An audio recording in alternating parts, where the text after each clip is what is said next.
My dear friends, आज मैं बहुत रोमांचित हूँ क्योंकि मैं एक ऐसे टॉपिक पर बात करने जा रहा हूँ जिसके बारे में सुनकर ही करोड़ों दिलों में रोमांच पैदा हो जाता है और एक जुनून, जोश और साहस की भावना पैदा होती है। मैं एक ऐसे व्यक्ति के बारे में बात करने जा रहा हूँ, एक ग्रेट पर्सनालिटी के बारे में बात करने जा रहा हूँ जो अपने जीवन काल में ग्रेट स्कॉलर रहे हैं, जिन्होंने अपने जीवन में इतनी किताबें पढ़ी है जो एक आम आदमी 10 जीवन में भी नहीं पढ़ सकता। मैं एक ऐसे व्यक्तित्व के बारे में बात करने जा रहा हूं जो कि हाशिए पर पड़े हुए लोगों के लिए एक महान लीडर और मुक्तिदाता थे। मैं एक ऐसे व्यक्तित्व के बारे में बात करने जा रहा हूं जो नारियों के मुक्तिदाता थे, विमेन इमेंसिपेटर थे। मैं एक ऐसे व्यक्ति के बारे में बात करने जा रहा हूं जो एक ऐसे राइटर थे जिसे इंग्लिश में प्रोलिफिक राइटर कहा जाता है, जिन्होंने अनेक किताबें लिखी है। ऐसा व्यक्तित्व जिसने केवल पढ़ाई नहीं है बल्कि लिखा भी है, और इतना लिखा है कि आप जब उनके बारे में पढ़ते हैं तो किसी दूसरे से पढ़ने की आवश्यकता नहीं है, उनकी खुद की किताबें पढ़ सकते हैं। मैं एक ऐसे व्यक्तित्व के बारे में आपको बताने जा रहा हूं, आपको रूबरू करने जा रहा हूं जो दुनिया के इतिहास में उन गिने चुने व्यक्तित्व में शामिल हैं जो हमेशा आपको सबसे अधिक प्रेरित करते हैं। एक ऐसा व्यक्तित्व जो आपके लिए, हमारे लिए और सबके लिए अत्यंत अनुकरणीय है। मैं उस व्यक्तित्व की बात करने जा रहा हूं।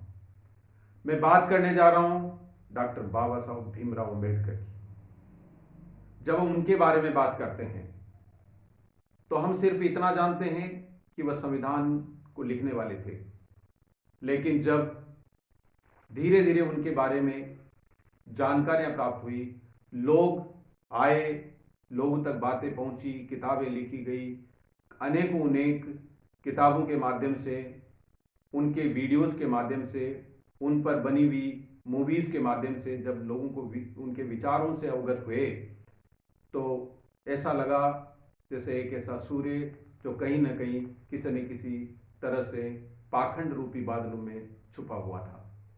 लेकिन सब जानते हैं चांद, सूरज और सत्य को ज़्यादा दिन तक छुपाया नहीं जा सकता। बाबा साहब डॉक्टर भीमराव अंबेडकर एक ऐसा ही व्यक्तित्व है जो आने वाले दिनों में इस देश ही नहीं बल्कि पूरी दुनिया को मार्गदर्शन देने वाले हैं। लोकतंत्र को स्थापित करने में जो जीवंत दस्तावेज बाबा साहब डॉक्टर भीमराव अंबेडकर ने हमारे देश के लिए लिखा है, ये देश आज महान भारत राष्ट्र बनने की ओर अग्रसर है, तो वह इसका जीता जाता उदाहरण है। अगर ऐसा महान, संवेदनशील और जीवंत दस्तावेज भारतीय संविधान के रूप में हमें नहीं मिला होता तो शायद इस देश की स्थिति ऐसी नहीं होती जैसी हम आज देख रहे हैं। बाबा साहब अंबेडकर का जीवन ज़्यादा लंबा नहीं था। 65 ईयर की उम्र में वो महापरिनिर्वाण को प्राप्त हो गए थे। अगर वो आज़ादी के बाद कुछ 10-20 साल और जीते तो शायद देश का नक्शा, देश की स्थितियां, परिस्थितियां, देश के विकास के मार्ग कुछ अलग तरह के होते। मैं आप लोगों से आशा ही नहीं बल्कि पूरा विश्वास करता हूं कि ये जो चीज़ें हैं मेरे माध्यम से, आपके माध्यम से, बाबा साहब डॉक्टर भीमराव अंबेडकर के विचार और उनके जीवन के जो अनुकरणीय कार्य हैं, एक महान कर्मयोगी के जो कार्य हैं, वह जन जन तक पहुँचे, घर घर तक पहुँचे, ये हमारी जिम्मेदारी है।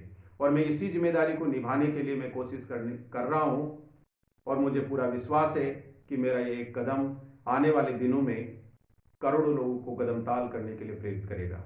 जय भीम, जय भारत, धन्यवाद।